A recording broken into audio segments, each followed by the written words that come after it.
വേഗത്തിൽ വരുന്ന കർത്താവായ യേശു ക്രിസ്തുവിന്റെ അതിപരിശുദ്ധ നാമത്തിൽ നിങ്ങൾക്ക് ഏവർക്കും എന്റെ ക്രിസ്തീയ സ്നേഹവന്ദനത്തെ അറിയിക്കുന്നു. വീണ്ടും നിങ്ങളോടൊപ്പം ആയിരിക്കാൻ തക്കവണ്ണം ഒരു മാസത്തിന് ശേഷം സ്വർഗം ഇടയാക്കിയതോർത്ത് ഞാൻ കർത്താവിന് മഹത്വം കൊടുക്കുന്നു, സ്തോത്രം ചെയ്യുന്നു. പ്രകാരം നമ്മളെ കൂട്ടിവരുത്തുന്നത് സ്വർഗത്തിലെ ദൈവത്തിന്റെ സ്നേഹമാണ്, അവന്റെ കരുണയാ, അവന്റെ ദയ, അതോർത്ത് സ്തോത്രം. നമ്മൾ എബ്രായർക്കെതിരെ ലേഖനം 11-ാമത്തെ അധ്യായത്തിൽ ഒരു ക്യാരക്ടർ സ്റ്റഡി ചെയ്തുകൊണ്ടിരിക്കുവായിരുന്നു. അപ്പോൾ നമ്മൾ ആദ്യം ഹാബേലിനെ കുറിച്ച്, ഹാബേല്, ഹാനോക്ക്, നോഹ, അബ്രഹാം, ഇസ്ഹാക്ക്, യാക്കോബ് എന്ന് വേണ്ട രാഹാബ്, ഇവരെ കുറിച്ചെല്ലാം നമ്മൾ കുറെ കാര്യങ്ങൾ, ഇസ്രയേൽ നമ്മൾ പഠിച്ചു. വിശ്വാസ വീരന്മാരുടെ പട്ടികയാണ് എബ്രായർക്കെതിരെ 11-ാമത്തെ അധ്യായത്തെ കുറിച്ച് പറയുന്നത് തന്നെ. Hall of faith, heroes of faith, ഇങ്ങനൊക്കെ പല പേരുകളാ പറയുന്നത്. ഇന്ന് ഞാൻ ചിന്തിച്ച അതേ വേദഭാഗവും ദൈവത്തിന്റെ വചനവും അതെ ഗിദെയോനെ കുറിച്ച് ഞാൻ പറഞ്ഞതുപോലെ ന്യായാധിപന്മാരുടെ പുസ്തകം 6, 7, 8 അധ്യായങ്ങളിലാണ് ഗിദെയോനെ കുറിച്ച് പറയുന്നത്. ഗിദെയോനെ കുറിച്ച് ഞാൻ ധ്യാനിച്ചുകൊണ്ടിരുന്നപ്പോൾ വളരെ എന്നെ സ്പർശിച്ചൊരു കാര്യം, ഈ മേൽപ്പറഞ്ഞ വീരന്മാരെ പോലെ ഒരു വീരത്വവും ശൂരത്വവും ഇല്ലാത്തൊരു മനുഷ്യനായിരുന്നു ഈ ഗിദെയോൻ. അബ്രഹാം വിശ്വാസികളുടെ പിതാവ്, ഹാനോക്ക് ദൈവത്തോട് കൂടെ നടന്നു. അവർക്കൊക്കെ ഉണ്ടായിരുന്ന ക്രെഡിറ്റ്സ് എന്തുവായിരുന്നു? ഹാനോക്ക് ദൈവത്തോട് കൂടെ നടന്നു, ഹാബേൽ വിശ്വാസത്തോടെ യാഗമർപ്പിച്ചു, പിന്നെ അബ്രഹാം വിശ്വാസത്തോടെ കൂടാരങ്ങളിൽ പാർത്തു, പിന്നെ ഇസ്ഹാക്ക്, യാക്കോബ് എന്ന് വേണ്ട മറ്റൊരാള് രാഹാബ്. രാഹാബ് ആരായിരുന്നു? ദൈവത്തോട് കൂടെ നടക്കും, ഇസ്രായേൽ ജനത്തിന്റെ യാതൊരു ഉടമ്പടികളോ വാഗ്ദത്തങ്ങളോ കണ്ടുപോലും കേട്ടുപോലും കണ്ടിട്ടൊന്നുമില്ലാത്ത ആ സ്ത്രീ, അവരുടെ വിശ്വാസം വലുതായിരുന്നു. ആ വിശ്വാസത്തെ ദൈവം മാനിച്ചാണ് രാഹാബിന്റെ പേര് ഇവിടെ വന്നത്. ഈ ഗിദെയോൻ എന്തായിരുന്നു ഉണ്ടായിരുന്നത്? എന്നെ അത് വളരെ അത്ഭുതപ്പെടുത്തി. ഈ ഗിദെയോൻ എന്താ ഉണ്ടായിരുന്നത്? വിശ്വാസ വീരനെ ദൈവം വിളിച്ചേയില്ല. അവിടെ പരാക്രമശാലി എന്നാ ദൈവം വിളിച്ചത്. വിശ്വാസ വീരന്മാരുടെ കൂട്ടത്തിൽ പെടാനായിട്ട് ദൈവത്തിന് ഈ ഗിദെയോനിൽ എന്ത് യോഗ്യതയാ കണ്ടെന്നുള്ളൊരു വലിയ ചോദ്യത്തോടെ ഞാൻ ഇന്ന് ഗിദെയോനെ കുറിച്ച് പഠിക്കാനായിട്ടിരുന്നത്. അപ്പോൾ ന്യായാധിപന്മാരുടെ പുസ്തകം 6 തൊട്ട് 8 വരെയുള്ള അധ്യായങ്ങൾ വായിച്ചാല് ഇസ്രായേലിന്റെ ആദ്യത്തെ ന്യായാധിപനായിട്ട് ദൈവം എഴുന്നേൽപ്പിച്ചു. എന്ത് യോഗ്യതയായിരുന്നു ഗിദെയോൻ ഉണ്ടായിരുന്നത്? എന്തെങ്കിലും ഒരു ഔട്ട്സ്റ്റാൻഡിംഗ് ആയിട്ട് രാജാവിനെ തെരഞ്ഞെടുക്കാൻ പോയപ്പോ ശൗലിനെ കണ്ടപ്പോ രാജാവിനെ പോലെയുള്ള എല്ലാ പ്രൗഢി ഒരു ശൗലിനുണ്ടായിരുന്നു. അങ്ങനെ നമ്മൾ പഴയ നിയമത്തിലേക്ക് നോക്കിക്കഴിഞ്ഞാൽ ആ പേഴ്സണാലിറ്റിയിൽ തന്നെ അല്ലെങ്കിൽ ഒരു സ്വഭാവത്തിൽ തന്നെ എന്തെങ്കിലും ഒരു ഔട്ട്സ്റ്റാൻഡിംഗ് ആയിട്ട് എന്തെങ്കിലും ഉണ്ടായിരിക്കും. ഈ ഗിദെയോനെ സംബന്ധിച്ച് ഇതാൽ ഒന്നുമില്ലായിരുന്നു. എന്നെ വളരെ അത്ഭുതപ്പെടുത്തി. അതിൽ നിന്ന് ദൈവത്തിന്റെ പരിശുദ്ധാത്മാവ് എന്നോട് പറഞ്ഞു, അതുകൊണ്ടാണ് നീയൊക്കെ ഇന്ന് ഇവിടെ ആയിരിക്കുന്നത്, അതുകൊണ്ടാണ് ഇന്ന് നീ എന്റെ വചനം എടുത്തുകൊണ്ട് ഇവിടെ നിൽക്കുന്നത്. ഈ ഗിദെയോനേക്കാളും കഷ്ടമായിരുന്നായതുകൊണ്ടാ. ദൈവത്തിന്റെ വലിയ സ്നേഹം ഓർത്ത് ഞാൻ ദൈവത്തെ സ്തുതിക്കുക, സ്തോത്രം ചെയ്യുക. ഗിദെയോനെ കുറിച്ച് പറഞ്ഞാല് ഹി വാസ് ഫെയിന്റ് ഹാർട്ടഡ്. അവന് ക്ഷീണിച്ച ഹൃദയമുള്ളവനായിരുന്നു, അവന്റെ മടുത്ത ഹൃദയമുള്ളവനായിരുന്നു. വിശ്വാസത്തിനൊരു ലാഞ്ചന പോലും അവന്റെ ആ ഹൃദയത്തിൽ ഉണ്ടായിരുന്നില്ല. വിശ്വാസം ഉണ്ടായിരുന്നു എങ്കില് മുന്തിരിച്ചക്കിന്റെ അടുത്ത് വെച്ച് ഗോതമ്പ് ഒളിച്ചിരുന്നോണ്ട് മെതിച്ച് വീട്ടിലെ അരി വെക്കാൻ ചോറിന് വേണ്ടിയിട്ട് ഭക്ഷണത്തിന് വേണ്ടിയിട്ട് കരുതുന്ന ഒരു ഗിദെയോനെ നമ്മൾ കാണുവോ? ഇല്ലല്ലോ. വിശ്വാസ വീരന്റെ സ്വഭാവമാണ് ഗിദെയോൻ ഇവിടെ കാണിച്ചത്. ഒരിക്കലും അല്ലല്ലോ. ഒളിഞ്ഞ് പാത്തിരുന്ന് തന്റെ വീട്ടിലെ ഭക്ഷണത്തിന് വേണ്ടിയിട്ട് ഒരുക്കുന്ന ഒരു ഗിദെയോനെ നമുക്കിവിടെ കാണാൻ കഴിയുന്നു. എന്തുകൊണ്ടാണ് ഗിദെയോന് ഇവർക്ക് ഇങ്ങനെ ഒരു അവസ്ഥ വരാനുള്ളൊരു കാര്യം? ന്യായാധിപന്മാരുടെ പുസ്തകം നമുക്ക് വായിച്ചാൽ നമുക്കവിടെ മനസ്സിലാകുന്നു. അതെ, എന്താണ്? മിദ്യാന്യര് വന്ന് കയറി മെതിച്ചവർക്കുണ്ടായിരുന്നത് എല്ലാം നഷ്ടപ്പെടുത്തി, അങ്ങനെ ഒരു നഷ്ടത്തിൽ കൂടെ, ശൂന്യതയിൽ കൂടെ, എല്ലാം ശിഥിലമായതുപോലെയുള്ള ഒരു അനുഭവത്തിൽ കൂടെ അവർക്ക് ഭാവിയെക്കുറിച്ച് ഇനി ഒന്നും ചിന്തിക്കാനില്ല എന്നതുപോലെ താറുമാറായ ഒരു ജീവിതത്തിൽ കൂടി കടന്നു പോകുക ഇസ്രായേൽ മക്കൾ. കാരണം മറ്റൊന്നുമല്ല, അവിടെ നമുക്ക് ന്യായാധിപന്മാരുടെ പുസ്തകം 17:6 21:25 ഒരേപോലെ ഒരേ വാക്യം അവിടെ റിപ്പീറ്റ് ചെയ്തിരിക്കുന്നുണ്ട്. In those days there was no king in Israel. Everyone did what was right in their own eyes. ആ കാലത്ത് ഇസ്രായേൽ രാജാവില്ലായിരുന്നു, ഓരോരുത്തൻ തനിക്ക് ബോധിച്ചതുപോലെ നടന്നു. ഈ 2 വാക്യങ്ങൾ ഒന്ന് തന്നെയാണ് റിപ്പീറ്റ് ചെയ്യുന്നത്. ന്യായാധിപന്മാർ 17:6 21:25. ന്യായാധിപന്മാരുടെ പുസ്തകം തീർക്കുന്നത് ആ ഒരു വാക്യം പറഞ്ഞിട്ടാ. നോക്കണം, നല്ലൊരു ബെനഡിക്ഷനാ അവിടെ ന്യായാധിപന്മാരുടെ പുസ്തകം കൊണ്ടുവന്ന് തീർക്കുന്നത്. എന്താ, ഇസ്രായേലിൽ രാജാവില്ലായിരുന്നു, പിന്നെയോ ജനം അവനവന് തോന്നിയതുപോലെ ബോധിച്ചതുപോലെ നടന്നു. അത് നിമിത്തം ഉണ്ടായ ശൂന്യതയായി ഇന്ന് ജനം ഇവിടെ അനുഭവിക്കുന്നത്. അക്കൂട്ടത്തിലുണ്ടായിരുന്ന ഒരാളാണ് ഈ ഗിദെയോൻ എന്ന് പറഞ്ഞ്. ദൈവത്തിന്റെ കണ്ണ് ഗിദെയോന്റെ മേലെ പതിക്കാനുണ്ടായ കാര്യം എന്താ? എന്നെ മനസ്സിലാക്കിയൊരു കാര്യം, വിശ്വാസ വീരന്മാരായിട്ടല്ല ആയതുകൊണ്ടല്ല ദൈവം നമ്മുടെ സാഹചര്യങ്ങളുടെ നടുവിലും നമ്മളിലും ദൈവം പ്രവർത്തിക്കുന്നത്, നമ്മളെ സ്നേഹിക്കുന്നത്. പിന്നെയോ, ഞാനേറെ വിശ്വാസത്തിൽ ക്ഷീണിച്ചിരിക്കുമ്പോൾ, ഞാനേറെ നിലം പരിചായി എന്ന് തോന്നുമ്പോൾ, പ്രിയ സഹോദരൻ പറഞ്ഞതുപോലെ ഞാൻ എന്നെ തന്നെ വെറുത്തു എന്ന് ഇയ്യോബ് പറഞ്ഞതുപോലെ, അപ്രകാരമായിരിക്കുന്ന സമയത്ത് നമ്മളെ കോരിയെടുത്ത് വിശ്വാസത്തിൽ വളർത്തുന്ന ദൈവത്തിന്റെ കരം ഈ ഗിദെയോന്റെ ജീവിതത്തിൽ നമുക്ക് കാണാൻ കഴിയുന്നു. ഒരു ശ്രേഷ്ഠമായ ഒരു നേതാവ് അന്ന് ഇസ്രായേലിനില്ല, ഒരു നല്ലൊരു നിയമപാലകനില്ല, നന്മ പറഞ്ഞു കൊടുക്കാൻ ആരുമില്ല. മോശ മരിച്ചു, പിന്നെ യോശുവയുടെ കാലം കഴിഞ്ഞു, ഇനി ആരും മനുഷ്യനായിട്ട് ആരും അവിടെ ഇല്ല. അപ്പോൾ അങ്ങനെ അവരെ ഭരിക്കാനോ അവർക്കൊരു അക്കൗണ്ടബിലിറ്റിക്കോ അവരുടെ മേലൊരു ആധിപത്യം, കുഞ്ഞെ നീ എന്താ ഇങ്ങനെ നടന്നത് ചെയ്തതെന്ന് ചോദിക്കാനോ ആരും ഇല്ലാതെ ഇരിക്കുമ്പോൾ, അങ്ങനെ ഇരിക്കുന്ന ഒരു ജനത്തിന് പറ്റുന്ന എന്താണെന്നറിയാം, ഒരു ലീഡർ ഇല്ലെങ്കിൽ ജനം നശിച്ചു പോകും. അവർക്ക് സ്വർഗത്തിലെ ദൈവം ഒരു ലീഡർ ഉണ്ടെന്നുള്ള ബോധ്യം അവർക്കില്ല. അങ്ങനെ ബോധ്യമില്ലാത്തപ്പോഴ് അവരുടെ കണ്ണിനൊരു ലീഡറിനെ കാണാതെ ഇരിക്കുമ്പോൾ അവർക്ക് സംഭവിക്കുന്ന എന്താ, ജനങ്ങൾ നശിച്ചു പോകും. തങ്ങൾക്ക് ഇഷ്ടമുള്ളത് ഞങ്ങൾ ചെയ്യുന്നത് ആരും കാണുന്നില്ല, ഞങ്ങളെ ആരും ശ്രദ്ധിക്കുന്നില്ല, എന്നോട് ആർക്കും ചോദിക്കേണ്ട ആവശ്യമില്ല എന്ന് പറഞ്ഞിട്ട് തനിക്ക് ഇഷ്ടമുള്ളത് ചെയ്യാനായിട്ട് അവർ താല്പര്യപ്പെടും. ആരോടും അവർക്ക് കണക്ക് പറയേണ്ട, ആർക്കും അവർക്ക് അധീനപ്പെട്ട് ജീവിക്കേണ്ട, ആരുടെയും കീഴിൽ അവർക്ക് ജീവിക്കേണ്ട. അങ്ങനെ ഒരു കാലയളവിൽ നടക്കുന്ന ഒരു കാര്യമാ നമ്മൾ ഇന്ന് പഠിക്കാൻ പോകുന്നത്. ഇസ്രായേലിലെ ആദ്യത്തെ ന്യായാധിപൻ, ദ ഫസ്റ്റ് ജഡ്ജ് ആണ് ആര്? ഗിദെയോൻ.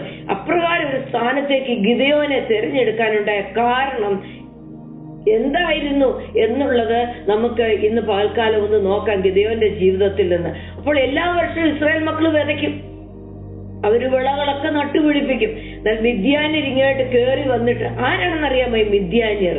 നമ്മളൊക്കെ അതൊന്ന് നോക്കണമല്ലോ. മിദ്യാന്യർ എന്ന് പറഞ്ഞാല് അബ്രഹാമിന്റെ ഒരു വകയിലെ മകനാ. അബ്രഹാമിന് ഇസ്ഹാക്ക് ഉണ്ടായിരുന്നു, വാഗ്ദത്ത സന്തതി. ഇസ്മായിൽ ഉണ്ടായിരുന്നു, മനസ്സിലായില്ലേ, അത് അഡ്ജസ്റ്റ്മെന്റിൽ ഉണ്ടായിരുന്ന സന്തതി. പിന്നെ സാറ മരിച്ചു കഴിഞ്ഞിട്ട് അബ്രഹാം അപ്പച്ചൻ പോയി പിന്നെയും വിവാഹം കഴിച്ചു. അതാണ് കെത്തൂറ. ഉൽപ്പത്തി പുസ്തകം 25:1 വായിക്കുന്നു. 1-2 വായിച്ചാൽ കെത്തൂറയിൽ അബ്രഹാം അപ്പച്ചനുണ്ടായ മക്കളിൽ ഒരാളാണ് മിദ്യാൻ. ആ മിദ്യാന്റെ സന്തതികളാണ് നമ്മളിപ്പോ ഇവിടെ വായിക്കുന്ന മിദ്യാന്യർ, മിദ്യനൈറ്റ്സ് എന്ന് പറഞ്ഞാല്. അപ്പൊ ഇവരെന്താ ചെയ്തത് നോക്കണം. വല്യപ്പനൊന്നാ, പക്ഷെങ്കില് ഇസ്രായേൽ മക്കൾ എന്ന് പറയുമ്പോ ഇസ്ഹാക്കിന്റെ വംശപരമ്പരയിൽ വരും. ഇത് കെത്തൂറയുടെ വംശപരമ്പരയിൽ വന്ന മിദ്യാന്യര്. അപ്പോൾ ആ മിദ്യാന്യർ ആരാണെന്നുള്ളത് ഞാൻ നിങ്ങളെ ഒന്ന് പരിചയപ്പെടുത്തിയത്. എല്ലാ വർഷവും ഇസ്രായേൽ മക്കള് വിത്ത് വിതയ്ക്കും, വിളകൾ നട്ടുപിടിപ്പിക്കും, ഞാറ് നടും. എന്നാൽ ഈ മിദ്യാന്യർ, ഈ കെത്തൂറയുടെ പരമ്പരയായിട്ടുണ്ടായ മക്കളിലെ മിദ്യാന്യരുടെ മക്കള് എല്ലാവരും കൂടെ വന്നിട്ട് അവരെന്ത് ചെയ്യും? ആ വിളവെടുപ്പെല്ലാം, ആ വിളവ് എന്തവിടെ ഉണ്ടായോ അതൊക്കെ എല്ലാം മോഷ്ടിക്കും. അവര് കൊയ്യാൻ വരുമ്പോഴത്തേന് ഇവരെല്ലാം മോഷ്ടിക്കും. അത് നിമിത്തം ഇസ്രായേൽ മക്കളുടെ അവസ്ഥ എന്താണെന്ന് ചോദിച്ചാൽ തുടർച്ചയായ പട്ടിണി. അതെ, അടുത്തത് കൊയ്യുമ്പം കഴിക്കാമെന്ന് പറഞ്ഞുകൊണ്ടിരിക്കും. ഒരിക്കലും അവരുടെ കലവറയ്ക്കകത്ത് ആ ഗോതമ്പ് വന്ന് വീഴത്തില്ല. തുടർച്ചയായ പട്ടിണി, തുടർച്ചയായ പരാജയം, തുടർച്ചയായ ദുഃഖം അവര് അനുഭവിച്ചു. അതിന്റെ കാരണം എന്താണെന്നുള്ളത് നമുക്ക് ആ ഭാഗത്ത് തന്നെ കാണാൻ കഴിയുന്നു. അപ്പോൾ ഇവര് മിദ്യാന്യരെ അതുകൊണ്ട് എന്ത് ചെയ്യുന്നു? ഇവര് നിരന്തരം ഭയപ്പെട്ടാ ജീവിക്കുന്നത്. ഈ ഒരു വർഗത്തിനെ ഇവർക്ക് ഭയമാ ഇസ്രായേൽ മക്കൾക്ക്. എന്തുകൊണ്ട്? ശത്രുവിനെ ഭയന്ന് ജീവിക്കേണ്ടതായിട്ട് വന്നു. ദൈവത്തിന്റെ മക്കൾക്ക് എന്തിന് ശത്രുവിനെ ഭയക്കണം? കാരണമുണ്ട്, അതിന്റെ താഴോട്ട് നമുക്ക് കാണാം. അതിനാല് ഗിദെയോൻ അതുകൊണ്ടാണ് ഗിദെയോൻ അവരിൽ നിന്നെല്ലാം മറഞ്ഞിരുന്നിട്ട് മുന്തിരിച്ചക്കിനടുത്ത് വെച്ച് മുന്തിരിയാണ്, മുന്തിരിയുടെ ചാറാണ് എടുക്കേണ്ടത്, മുന്തിരിയാണ് മെതിക്കേണ്ടത്, മുന്തിരിയാണ് ചതയ്ക്കേണ്ടത്. മുന്തിരിച്ചക്കിന്റെ അടുത്ത് ഇരുന്ന് ഗോതമ്പ് പാറ്റിപ്പറക്കുകയും മെതിക്കുകയും ചെയ്യുന്ന പണിയാണ് ഇവിടെ ഗിദെയോൻ ചെയ്തുകൊണ്ടിരുന്നത്. ചുരുക്കം പറഞ്ഞാല് ഗിദെയോന്റെ ഹൃദയത്തിലും ഗിദെയോന്റെ മനസ്സിന്റെ മണ്ഡലത്തിലും ഗിദെയോന്റെ ഭവനത്തിലും ഏറെ ശൂന്യത അനുഭവിക്കുന്ന ഒരു നാളിൽ കൂടി ഇവർ കടന്നു പോവുകയാണ്. ഇന്നുവരെയും ഗിദെയോന് തനിക്ക് ഒരിക്കലും ഇങ്ങനെ ഒരു കാര്യം ഞാൻ ആരാണെന്ന് പോലും ഗിദെയോൻ മറന്നുപോയി. തനിക്ക് ഉണ്ടെന്ന് ഒരിക്കലും ചിന്തിക്കാത്ത, സ്വപ്നം പോലും കാണാത്ത ചില ഗുണങ്ങൾ സ്വർഗത്തിലെ ദൈവം ഗിദെയോനിൽ കണ്ടു. ഏത് മുന്തിരിച്ചക്കിന്റെ ഇടയിലിരുന്നാലും സാമാനങ്ങളുടെ ഇടയിലിരുന്നാലും വന്ന് തപ്പിയെടുക്കാൻ തക്കവണ്ണം അഗ്നിജ്വാലയ്ക്ക് തുല്യമായ കണ്ണുകളുള്ള ദൈവത്തിന്റെ കണ്ണ് ഗിദെയോനെ കണ്ടു. എന്നിട്ട് ഇന്നുവരെയും ഗിദെയോനെ തിരിച്ചറിയാത്ത ഗിദെയോനിലെ കാര്യങ്ങള് ഗിദെയോൻ അന്ന് തിരിച്ചറിയാനായിട്ട് കഴിഞ്ഞു. താൻ പോലും അറിയാത്ത ഗുണങ്ങൾ ദൈവത്തിന്റെ കണ്ണിൽപ്പെട്ടു.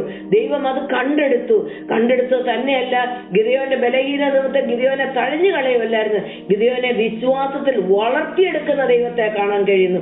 അബ്രഹാം, ഇസ്ഹാക്ക്, യാക്കോബ് വിശ്വാസ വീരന്മാർ പട്ടികകൾ അങ്ങനെ നിൽക്കുമ്പോൾ ഒരു വിശ്വാസത്തിന്റെ ഒരു ലാഞ്ചനയും ഇല്ലാത്ത തളർന്ന ഒരുത്തനെ എടുത്ത് ദൈവം വളർത്തിയെടുക്കുന്ന നമുക്ക് കാണാൻ കഴിയുന്നു. എന്നിട്ട് എബ്രായർക്കെഴുതിയ ലേഖനം 11-ാമത്തെ അധ്യായത്തിൽ എഴുതി ചേർത്തു. അവിടെ എബ്രായർ 11 നമ്മൾ വായിക്കുന്ന, ആകയാൽ എന്ത് പറയണ്ടു, സമയം എനിക്ക് പോരാ. ലേഖനകർത്താവ് പറയുന്നു, എനിക്ക് സമയം പോരാ. ഗിദെയോനെ കുറിച്ചൊക്കെ പറയാൻ എനിക്ക് ഒത്തിരി കാര്യങ്ങളുണ്ട്, പക്ഷെ എനിക്ക് സമയം പോരാ എന്ന് പറഞ്ഞിട്ട് ഒരൊറ്റ വാക്കിൽ പറഞ്ഞങ്ങ് നിർത്തുക. അവിടെ എബ്രായർക്കെഴുതിയ ലേഖനം 11-ാമത്തെ അധ്യായം അതിന്റെ 32-ാം വാക്യം. ഇനി എന്ത് പറയണ്ടു? ഗിദെയോൻ, ബാരാക്ക്, ശിംശോൻ, ഇബ്താഹ്, ദാവീദ് എന്നിവരെയും ശമൂവേൽ മുതലായ പ്രവാചകന്മാരെയും കുറിച്ച് വിവരിപ്പാൻ സമയം പോരാ. ഞാൻ ഈ എബ്രായലേഖനമൊക്കെ എടുത്തപ്പോൾ ഇവരെല്ലാരും കൂടെ ഒരുമിച്ച് നിർത്തിക്കൊണ്ടൊരു ക്ലാസ്സിൽ, ഇവരെല്ലാരും കൂടെ ഒറ്റത്തട്ടി നിർത്തിക്കൊണ്ടൊരു ക്ലാസ് അങ്ങ് എടുക്കുമായിരുന്നു. പക്ഷെ ഇന്ന് മൺഡേ മീറ്റിംഗിൽ വന്നപ്പോൾ ദൈവം അത് കുറെ കൂടെ അങ്ങോട്ട് വിശാലമാക്കി ഗിദെയോനെ കുറിച്ച് മാത്രം ഇന്ന് സംസാരിച്ചാൽ മതിയെന്നുള്ളൊരു നിയോഗം എൻ്റെ ഉള്ളിൽ തന്നതുകൊണ്ട് ഇന്ന് ഗിദെയോനെ മാത്രം ഇന്ന് ഫോക്കസ് ചെയ്യുന്നത്. അപ്പോഴ് തങ്ങളുടെ പിതാക്കന്മാരെക്കാളൊക്കെ വേറിട്ട് നിൽക്കുന്ന ഗിദെയോൻ ഒരു പക്ഷേ ഇരുന്ന് ചിന്തിച്ചു കാണും, അബ്രഹാം ഒക്കെ എന്തൊക്കെ വിശ്വാസം ആയിരുന്നു. അബ്രഹാം 99-ാമത്തെ വയസ്സിലും പിന്നെ വാഗ്ദത്തം ലഭിച്ചിട്ട് തെറ്റിപ്പോയെങ്കിലും അഡ്ജസ്റ്റ്മെന്റ് ഒക്കെ ചെയ്തെങ്കിലും വാഗ്ദത്തം പ്രാപിക്കാൻ ഇടയായി തീർന്നു. വിശ്വാസത്താൽ നീതീകരിക്കപ്പെട്ട അബ്രഹാം ഇസ്ഹാക്കിനെയും യാക്കോബിനെയും ഹാബേലിനെയും ഹാനോക്കിനെയും ഒക്കെ ഗിദെയോൻ അങ്ങോട്ട് ഓർക്കുമ്പം തന്നെ നോക്കുമ്പം ഞാൻ എന്തിന് ജീവിക്കുന്നത് കൊണ്ട് അർത്ഥമുണ്ടോ, ഞാൻ എന്തിനൊരു ഇസ്രായേലിലെ ഒരു പൗരനായിട്ട് ജീവിക്കുന്നു എന്ന് പോലും ഗിദെയോൻ ചിന്തിച്ചിട്ടുണ്ടായിരിക്കും. പക്ഷെങ്കില് ദൈവം ഈ ഗിദെയോനെ വിട്ടുകളഞ്ഞില്ല. ദൈവം എന്ത് ചെയ്തു? അതിന്റെ 6-ാമത്തെ അധ്യായത്തിന്റെ 7 തൊട്ട് 10 വരെയുള്ള വാക്യങ്ങൾ വായിച്ചാല് അവിടെ ഒരു ദൂതനെ വിടുകയാണ്, ഒരു പ്രവാചകനെ വിട്ടു. ആദ്യം ദൈവം ചെയ്തത് എന്താണ്? ഇസ്രായേൽ മക്കൾ മിദ്യാന്യരുടെ നിമിത്തം യഹോവയോട് നിലവിളിച്ചപ്പോൾ, അപ്പൊ ഇവര് നിലവിളിക്കുന്നുണ്ട്. പലപ്പോഴും നമ്മൾ വിഷയങ്ങളുടെ മുമ്പിൽ നിലവിളിക്കും, പക്ഷേ എവിടെയാ ദൈവത്തിനെ വീഴ്ച വരുത്തിയെന്നുള്ളതിനെ കുറിച്ച് റെക്ടിഫൈ ചെയ്യാൻ നമ്മൾ ഒട്ടും താല്പര്യം കാണിക്കാറില്ല. നമുക്ക് കാര്യം നടന്നു കിട്ടണം, പട്ടിണി മാറണം, ഞങ്ങളുടെ അറയ്ക്കകത്ത് ഗോതമ്പ് വരണം, ഞങ്ങളുടെ കയ്യിൽ നിറയെ കറ്റ വേണം, അതിനെ അവര് നിലവിളിക്കുന്നത്. പക്ഷെ ഇവര് ചെയ്തത് എന്താണെന്നുള്ളതിനെ കുറിച്ച് യാതൊരു ബോധ്യവുമില്ല. അതിനിവിടെ ദൂതനും പ്രവാചകനും ഒക്കെ വന്ന് പറയേണ്ടതായിട്ട് വന്നു. എന്തായാലും ദൈവത്തിന്റെ ആ കരുണയുടെ വലിപ്പം ഓർത്തു നോക്കിക്കേ. അപ്പൊ ആദ്യം 7 തൊട്ട് 10 വരെയുള്ള വാക്യങ്ങൾ വായിച്ച ഒരു പ്രവാചകനെ വിടുക. ജനം നിലവിളിച്ചപ്പോൾ ദൈവം ഒരു പ്രവാചകനെ ഇസ്രായേൽ മക്കളുടെ അടുക്കൽ അയച്ചു. അവൻ അവരോട് പറഞ്ഞത്, ഇസ്രായേലിന്റെ ദൈവമായ യഹോവ ഇപ്രകാരം അരുളി ചെയ്യുന്നു, ഞാൻ നിങ്ങളെ മിസ്രയീമിൽ നിന്ന് പുറപ്പെടുവിച്ചു. ആദ്യം ദൈവം പറയുന്നത്, ഇസ്രായേലിന്റെ ദൈവമായ യഹോവ, ഞാൻ നിന്റെ ദൈവമാ. ആദ്യം ദൈവത്തെ പരിചയപ്പെടുത്തുക. ഞാൻ പുറത്തുനിന്ന് വന്നവനോ, ഞാൻ ഒരിക്കലും നിങ്ങളുമായിട്ട് കണക്ഷൻ ഇല്ലാത്ത ഒരു ദൈവം ഒന്നും അല്ല. കല്ലിലോ മരത്തിലോ കൊത്തിവെച്ചതോ നിങ്ങള് വഴിവിട്ട് സഞ്ചരിച്ചപ്പോ കണ്ട പല ദൈവങ്ങളിലെ ഒന്നും അല്ല ഞാൻ. എന്റെ പേര് തന്നെ I am the God of Israel. ഞാൻ ഇസ്രായേലിന്റെ ദൈവമാ. ആരോട് സംസാരിക്കുന്നത്? ഇസ്രായേലിനോട്. അപ്പൊ അവര് നിലവിളിച്ചപ്പോൾ അവരോട് സംസാരിക്കുന്ന ആദ്യ ദൈവത്തെ തന്നെ പരിചയപ്പെടുത്തിയിട്ട് അടുത്ത വാക്യം, അതിന്റെ 8-ാമത്തെ വാക്യത്തില് ദൈവം എന്താ പറയുന്നത്? ഞാൻ നിങ്ങളെ മിസ്രയീമിൽ നിന്ന് പുറപ്പെടുവിച്ചു, അടിമ വീട്ടിൽ നിന്ന് നിങ്ങളെ കൊണ്ടുവന്നു. ദൈവത്തിന് ഇവരെ ഓർപ്പിക്കണമായിരുന്നു. ദൈവം ഇവരെ ഓർപ്പിച്ച് നിങ്ങൾ വന്ന വഴി നിങ്ങൾ മറന്നുപോയി അല്ലേ? എന്നിട്ട് നിങ്ങൾ നിലവിളിക്കുന്ന എന്തിനു വേണ്ടിയിട്ടാ? നിലവിളിക്കുന്നത് ഗോതമ്പിന് വേണ്ടിയിട്ടാണ് നിലവിളിക്കുന്നത്. പക്ഷെ ദൈവത്തിന് ഇവരോട് പറയാനുള്ളത് എന്താണെന്നറിയാമോ? നിങ്ങളുടെ കഴിഞ്ഞ നാളുകളിൽ നിങ്ങളുടെ ശൂന്യതകളില്, നിങ്ങളായിരുന്ന അടിമത്തത്തിൽ നിന്ന് നിങ്ങളെ പുറപ്പെടുവിച്ചു. 2 വാക്കതില്, ആ 2 വാക്കൊന്ന് എംഫസൈസ് ചെയ്യാൻ ഞാൻ ആഗ്രഹിക്കാം. എന്റെ ഒറിജിനൽ ഹീബ്രുവിൽ പോയാല് ഞാൻ നിങ്ങളെ പുറപ്പെടുവിച്ചു, ഐ ബ്രോട്ട് യു ഔട്ട്. മറ്റൊന്ന് പറയുന്നത് അടിമ വീട്ടിൽ നിന്ന് ഞാൻ നിങ്ങളെ കൊണ്ടുവന്നു, ഐ ബ്രോട്ട് യു അപ്പ്. പിന്നെ പറയുന്നു ഐ ബ്രോട്ട് യു ഔട്ട്. രണ്ടും രണ്ടാ. പുറപ്പെടുവിച്ചു, കൊണ്ടുവന്നു. നമ്മളിത് വായിച്ചങ്ങനെ പോകും. നമ്മൾ എത്ര കൊണ്ടുവന്നു, പുറപ്പെടുവിച്ചു, നമുക്കതൊക്കെ എന്തോ പറയുന്നത് ആവർത്തിച്ച് പറഞ്ഞ് നമുക്കതിന്റെ അർത്ഥങ്ങൾ നഷ്ടപ്പെട്ടു പോയി നമ്മുടെ ഹൃദയത്തില്. ഇവിടെ ഒന്ന് പറയുന്നത് ഐ ബ്രോട്ട് യു അപ്പ്, പിന്നെ പറയുന്നത് ഐ ബ്രോട്ട് യു ഔട്ട്. പുറപ്പെടുവിച്ചു. ദൈവം അവരെ പുറപ്പെടുവിച്ചത് വെറുതെ അവരിരുന്നത് പോലെയുള്ള അവസ്ഥയില്, അവരുടെ കുനിഞ്ഞ അവസ്ഥയിൽ അതുപോലെ പൊക്കിയെടുത്തോണ്ടെങ്കിൽ പോരുമല്ലായിരുന്നു. ദൈവം അവരെ അവിടുന്ന് തന്നെ ഹി ബ്രോട്ട് ദം അപ്പ്. ദൈവം അവരെ അവിടെ ഇരുത്തിക്കൊണ്ട് തന്നെ ഫറവോന്റെ കീഴിൽ ഇരിക്കുമ്പോൾ തന്നെ അവരെ എലിവേറ്റ് ചെയ്തു. അവര് പെറ്റു പെരുകി. God lifted dum up. God caused them to rise. അവർക്ക് ഇരുന്നിടത്തുനിന്ന് എഴുന്നേക്കത്തക്കവണ്ണമുള്ള ഒരു ഉൾബലം അവർക്ക് കൊടുത്തു. അവർ ഇൻക്രീസ്ഡ് ആയി. അവര് എന്താ പറയുന്ന ഒരു പുതപ്പ് കൊണ്ടുവന്ന് വിരിച്ചിടുന്നത് പോലെ ഇവരെ അവിടെ ഒരു പ്രത്യേക ജനമാക്കി ദൈവം അവിടെ വെച്ചിട്ട് കാണിച്ചിട്ടാണ് ദൈവം അവിടെ നിന്ന് പുറത്തിറക്കിയത്. വെളിയിൽ ഇറക്കിയിട്ടാണോ ഇവരെ പ്രത്യേകമായിട്ട് ദൈവം ആക്കിയത്? അല്ലല്ലോ. അവിടെ അതിനകത്തിരിക്കുമ്പോൾ തന്നെ മിസ്രൈമിന്റെ ദേശത്ത് എല്ലാം ഇരുട്ട് വ്യാപരിക്കുമ്പോഴും ഗോശൻ ദേശത്ത് ഇരുട്ടില്ല. മിസ്രൈമിലെ എല്ലാ കന്നുകാലികളും ചത്തൊടുങ്ങുമ്പോഴേ ഗോശൻ ദേശത്തെ കന്നുകാലികൾക്ക് ഒരു കുരുപോലും പരുപോലും വന്നിട്ടില്ല. അവരുടെ എല്ലാം ആദ്യജാതന്മാർ ഫറവോന്റെ കൊട്ടാരം മുതല് മിസ്രൈമിലെ എല്ലാ ജനത്തിന്റെയും വീട്ടിലെ ആദ്യജാതൻ ചത്തൊടുങ്ങിയപ്പോഴ് ഇസ്രായേൽ മക്കളുടെ കൂടാരത്തിൽ സന്തോഷമായിരുന്നു. ഇസ്രായേൽ മക്കളുടെ കൂടാരത്തിൽ വെളിച്ചമുണ്ടായിരുന്നു. ഇസ്രായേൽ മക്കളുടെ കൂടാരത്തിൽ ജയത്തിന്റെ ഘോഷമായിരുന്നു. അപ്പുറത്ത് നിലവിളിയായിരുന്നു ഉണ്ടായിരുന്നത്. അപ്പോൾ നോക്കണം, അവരെ അവിടെ വെച്ച് എങ്ങനെയാ ദൈവം, how God brought dum up. അതാ ഞാൻ പറഞ്ഞു തരുന്നത്. ദൈവം എങ്ങനെയാണ് അവരെ എലിവേറ്റ് ചെയ്തത്? ദൈവം പറയാ, ഇവര് ഗോതമ്പിന് നിലവിളിക്കുമ്പോൾ ദൈവം അവരോട് പറയാ, മറന്നുപോയോ, ഞാൻ നിങ്ങളെ മിസ്രൈമിൽ വെച്ച് പൊക്കിയെടുത്തത്, ഇരുന്നിടത്തുനിന്ന് നിങ്ങളെ ഉയർത്തിയെടുത്ത് ഫറവോന്റെ മുമ്പിൽ ഞാൻ നിങ്ങളെ മാനിച്ചിട്ടാണ് ഞാൻ നിങ്ങളെ പുറത്തിറക്കിയത്. നിങ്ങളെ ഞാൻ മാനിച്ചത് ചെങ്കടൽ കടന്നപ്പോഴല്ല, നിങ്ങളെ ഞാൻ മാനിച്ചത് മന്ന പൊഴിച്ചു തന്നപ്പോഴല്ല, അവിടെ അല്ല തുടങ്ങിയത് എന്റെ പ്രവൃത്തി. പാറയെ പിളർന്ന് വെള്ളം തന്നപ്പോഴല്ല, ഒരുപാട് അത്ഭുതങ്ങൾ ഞാൻ 40 വർഷം മരുഭൂമിയിൽ ചെയ്തു. പക്ഷെങ്കില് അതെ, നിങ്ങൾ മിസ്രൈമിന് അകത്തിരിക്കുമ്പം തന്നെ നിങ്ങളെ ഞാൻ എഴുന്നേൽപ്പിച്ചത് മറക്കരുത്. നമ്മൾ ഇന്ന് പകൽക്കാലം നമ്മൾ ഓർക്കണം.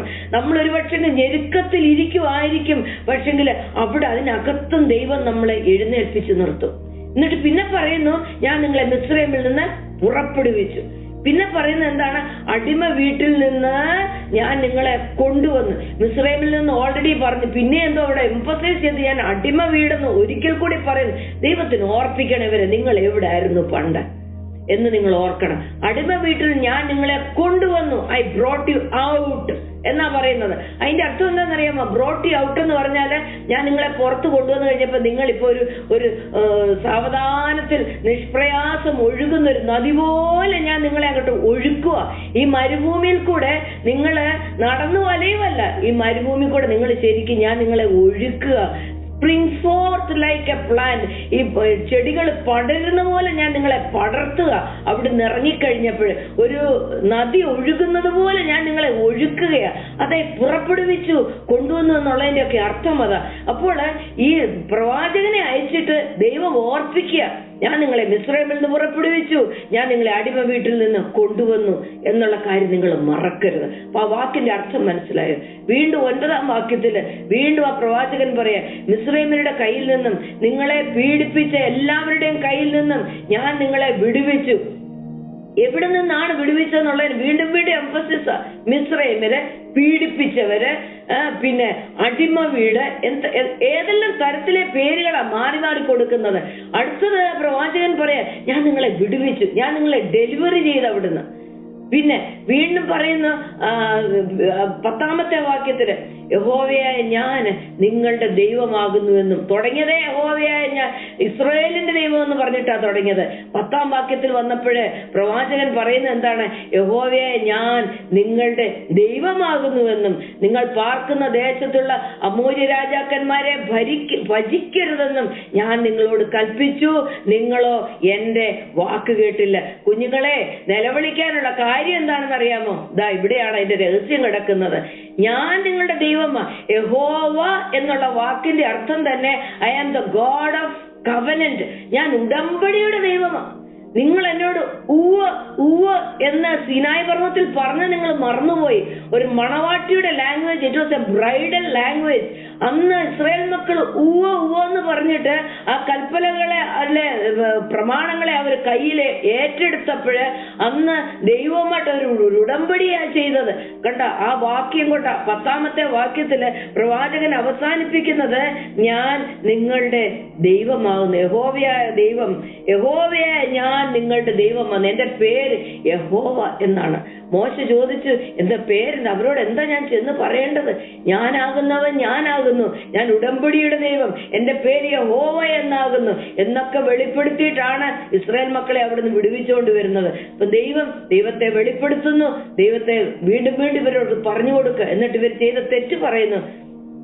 നിങ്ങൾ പാർക്കുന്ന ദേശത്തുള്ള അമോര്യരുടെ ദേവന്മാരെ ഭജിക്കരുത് എന്ന് ഞാൻ നിങ്ങളോട് കൽപ്പിച്ചു, നിങ്ങളോ എന്റെ വാക്ക് കേട്ടില്ല. ദൈവം നമ്മളോട് ഇടപെടുമ്പോഴുണ്ടല്ലോ, നമ്മളുടെ കഷ്ടതയെ നിലവിളിക്കുമ്പോഴേ മന്ദമായ ശബ്ദമായിരിക്കാം, പക്ഷെ നമ്മുടെ തെറ്റുകളെ അവൻ ചൂണ്ടിക്കാണിക്കും. അത് നമ്മളെ പുറംതിരിഞ്ഞ് കളയരുത്. പുറംതിരിഞ്ഞ് കളഞ്ഞാൽ അതേ പരീക്ഷ വീണ്ടും ഇരുന്ന് എഴുതേണ്ടി വരും.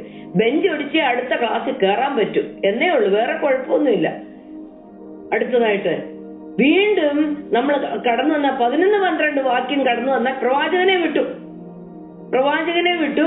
ഇത് ഗിദെയോനെ വിളിച്ചില്ല, അതിന് മുമ്പ് നടക്കുന്ന കാര്യമാ. ഗിദെയോൻ ഇവിടെ സീനി വരുന്നില്ല.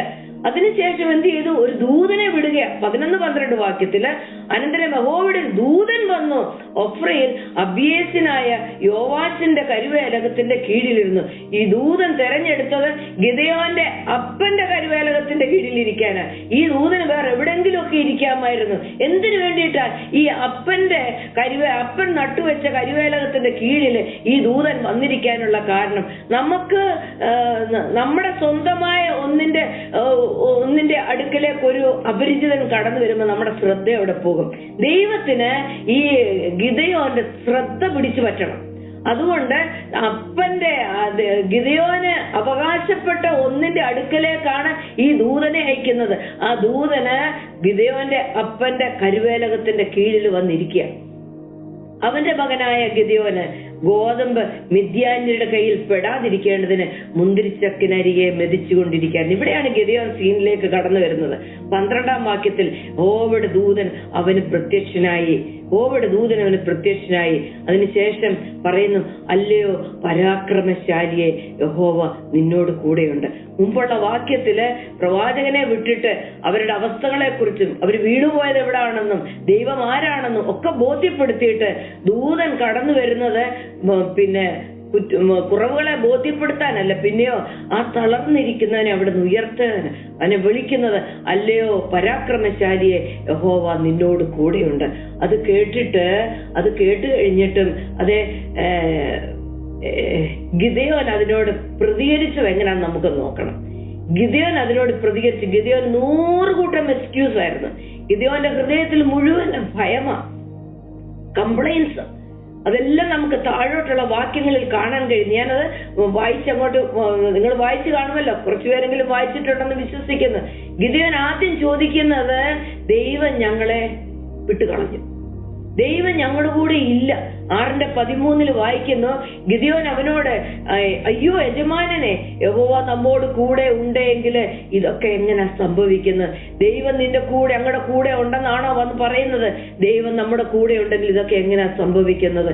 എന്നെ കേൾക്കുന്ന പ്രിയ ദൈവ മക്കളെ, ദൈവം നമ്മളോട് കൂടെ ഉള്ളപ്പോഴും ഇങ്ങനെയുള്ള വിഷയങ്ങൾ ഉണ്ടാകുന്നത്. ദൈവം നമ്മുടെ കൂടെ ഉള്ളപ്പോഴേ ഇങ്ങനെയുള്ള വിഷയങ്ങൾ കൂടി ദൈവം നമ്മളെ കടത്തിവിടുന്നത്. അത് നമ്മൾ തിരിച്ചറിയാതെ പോകുന്നു എന്നുള്ളതാണ് വലിയ വിഷയം. ദൈവം നമ്മോട് കൂടെ ഉണ്ടോ ഇല്ലയോ എന്ന് നമ്മൾ ദൈവത്തെ ചോദ്യം ചെയ്യുക എന്ന് പറയുന്നുണ്ടല്ലോ, ദൈവത്തിന്റെ ഹൃദയത്തിന് വലിയ വേദന ഉണ്ടാക്കുന്ന ഒരു കാര്യമാണ്. അത് നമുക്ക് പുറപ്പാട് പുസ്തകത്തിൽ കാണാൻ കഴിയുന്നു. പുറപ്പാട് 17:7-8 വാക്യത്തില് ഇസ്രായേൽ മക്കള് അവര് കലഹിച്ചിട്ട് അവര് ചോദിക്കുന്നു, യഹോവ ഞങ്ങളുടെ ഇടയിൽ ഉണ്ടോ ഇല്ലയോ. നോക്കണം, 10 ബാധകളെ അയച്ച് അവരെ അവിടുന്ന് പുറപ്പെടുവിച്ച് മരുഭൂമിയിൽ കൊണ്ടുവന്ന് പെസഹ കുഞ്ഞാടിനെ അറുത്ത് മരുഭൂമിയിൽ മന്ന തിന്ന് വയറ് നിറഞ്ഞ് കാടപ്പക്ഷിയെ തിന്ന് അങ്ങനെ വന്നൊരു ജനം ചോദിക്കുക, യഹോവ ഞങ്ങളുടെ ഇടയിൽ ഉണ്ടോ ഇല്ലയോ. വിഷയങ്ങളുടെ മുഖത്ത് നമ്മളൊക്കെ അങ്ങനെ ചോദിച്ചു പോകുന്നുണ്ടോ? പക്ഷെ ദൈവത്തിന്റെ ഹൃദയത്തിന് അതൊരു ശത്രുവിനൊരു വാതിൽ തുറക്കും നമ്മുടെ അങ്ങനത്തെ ഒരു ചോദ്യം. അത് പുറപ്പാട് പുസ്തകത്തിൽ നമുക്ക് കാണാൻ കഴിയുന്നു. യഹോവ ഞങ്ങളുടെ ഇടയിൽ ഉണ്ടോ ഇല്ലയോ എന്ന് അവർ യഹോവയെ പരീക്ഷിക്കുക നിമിത്തവും, ദൈവത്തെ നമ്മൾ പരീക്ഷിക്കുക ആ ഒരു ചോദ്യം. അതേ ചോദ്യം ഇവിടെ ഗിദെയോൻ ചോദിക്കുന്നത്, യജമാനെ യഹോവ നമ്മോട് കൂടെ ഉണ്ടെങ്കിൽ ഇതൊക്കെ എങ്ങനെയാ ഭവിക്കുന്നത് എന്ന് പറയാൻ, ദൈവം നമ്മുടെ കൂടെ ഉണ്ടോ ഇല്ലയോ എന്നൊരു ചോദ്യമാണ് ഗിദെയോനും ചോദിക്കുന്നത്. പുറപ്പാട് പുസ്തകത്തിൽ ഇസ്രായേൽ മക്കൾ ഈ ചോദ്യം ചോദിച്ചു കഴിഞ്ഞപ്പോഴേ പുറപ്പാട് 17:8 വാക്യത്തില്, അതിന്റെ തൊട്ടടുത്ത വാക്യത്തിൽ ഇസ്രായേൽ മക്കൾക്ക് എന്ത് സംഭവിച്ചെന്നറിയാമോ? രഫദീമിൽ വെച്ച് അമാലേക്ക് വന്ന് ഇസ്രായേലിനോട് യുദ്ധം ചെയ്തു. ഇവരിത് പറഞ്ഞ് നാക്ക് വായിലിട്ടപ്പം അമാലേക്കരുടെ ശക്തി ഇസ്രായേലിന്റെ മീതെ കടന്നു വരാൻ ഇടയായി തീർന്നു. അപ്പോൾ അമാലേക്ക് കടന്നു വരാനുണ്ടായിരുന്ന ഒരു കാരണം ഈ ഒരു ചോദ്യമായിരുന്നു. അതേ ചോദ്യം ഇവിടെ ഗിദെയോനും ചോദിക്കുന്നത് കാണാൻ കഴിയുന്നുണ്ട്. അതേ ചോദ്യം ചോദിച്ചിട്ടും ദൈവം ആ ഗിദെയോനെ വിശ്വാസത്തിൽ ബലപ്പെടുത്തി മുന്നോട്ട് കൊണ്ടുപോകുന്നത് നമുക്കിവിടെ കാണാൻ കഴിയുന്നു. അപ്പോൾ ഇവിടെ ദൂതൻ എന്നിട്ട് 14-ാമത്തെ വാക്യത്തിൽ പറയുന്നു, അപ്പോൾ യഹോവ അവനെ നോക്കണം, ദൂതനാണ് നോക്കുന്നത്, ദൂതൻ സംസാരിക്കുക. പക്ഷെ ഇപ്പൊ വന്നപ്പോ അത് യഹോവ എന്നാ പറയുന്നത്. അപ്പോൾ യഹോവയുടെ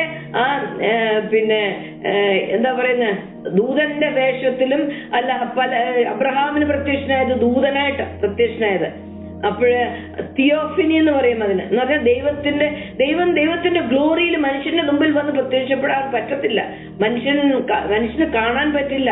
അവന്റെ മഹത്വത്തിന്റെ പൂർണ്ണതയിൽ ഒരു മനുഷ്യന് നിൽക്കത്തില്ല. എന്റെ മഹത്വം കണ്ട ഒരു ജഡവും ജീവിക്കത്തില്ല. അതുകൊണ്ട് മനോഹ, ശിംശോന്റെ അമ്മ, അതുപോലെ അബ്രഹാം, ഹാഗാറിന് മരുഭൂമിയില്, ഇവിടെ മോശയ്ക്ക്, ഇവിടൊക്കെ ദൈവത്തിന്റെ പ്രത്യക്ഷ പല തരത്തിലാ. യാക്കോബിന്റെ ജീവിതത്തില് ദൂതനായിട്ടാണ് വരുന്നത്. പക്ഷെ 14-ാം വാക്യത്തില് അപ്പോൾ യഹോവ അവനെ നോക്കി.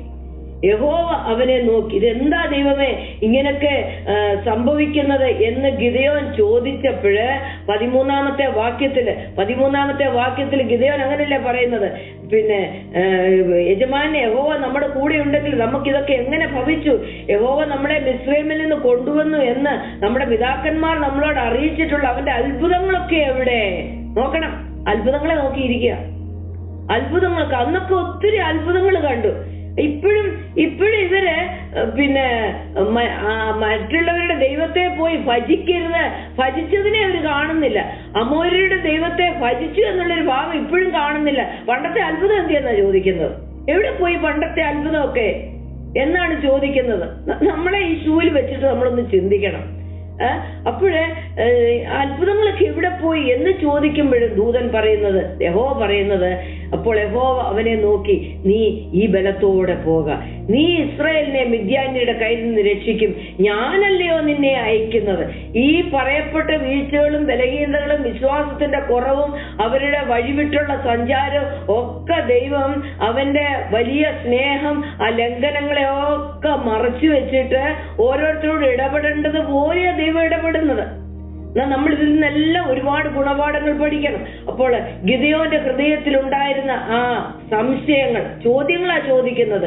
ഗിദെയോൻ സംശയം ചോദിക്കുകയാണ്. ഗിദെയോൻ 15-ാമത്തെ വാക്യത്തിൽ പറയുന്നു, അവൻ അവരോട്, അയ്യോ കർത്താവേ, ഞാൻ ഇസ്രായേലിനെ എങ്ങനെ രക്ഷിക്കും? വിളിച്ചു വേർതിരിച്ചു, നിന്റെ കൈ കൊണ്ട് ഞാൻ രക്ഷിക്കും എന്നാ പറയുന്നത്. നിന്റെ കയ്യിൽ കൂടെയാണ് ഞാൻ മിദ്യാന്യരുടെ കയ്യിൽ നിന്ന് ഇസ്രായേൽ മക്കൾക്ക് രക്ഷ കൊണ്ടുവരാൻ പോകുന്നത്.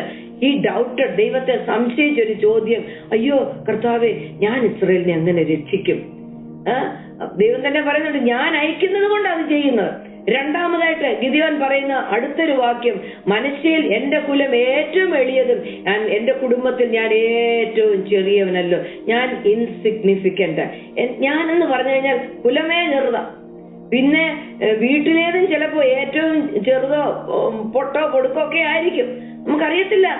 ഗിദെയോന്റെ ഉള്ളിൽ ഇരിക്കുന്ന ആ ചെറിയത് എന്ന് പറയുമ്പോ അതിന്റെ അളവ് എത്രത്തോളമാണെന്നുള്ളത്. ഞാൻ ഒന്നുമില്ല, ഏതുമില്ല, ആരുടെയും മുമ്പില് പിന്നെ ഞാൻ ഒരു യോഗ്യനല്ല പിന്നെ എന്നതുപോലെയാണ് യബ്ബേസ് പറഞ്ഞതുപോലെ.